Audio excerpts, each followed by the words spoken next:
Үшінші Б сынып оқушысы Кемалхан Аяжан ата-анасы мен отбасымен ортаға шақырамыз.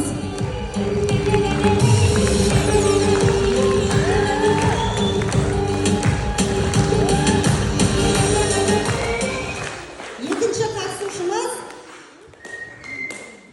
Абдашев Асылзат ата-анасымен ортаға шақырамыз.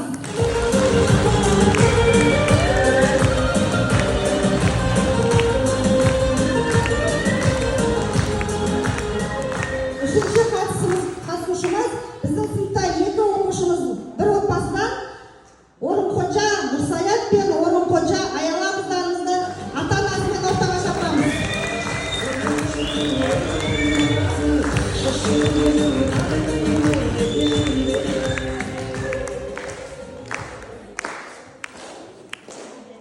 Бұл ойынның басты мақсаты отбасылар арасындағы бірлікті, достықты нығайту және көңіл күйді уақыт өткізу.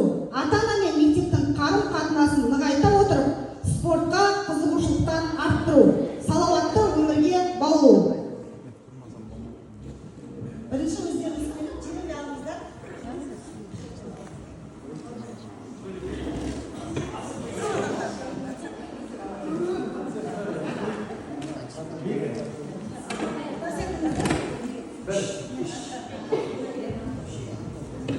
Бірінші орында кезек көрсететін Орынқожаевтар отбасы.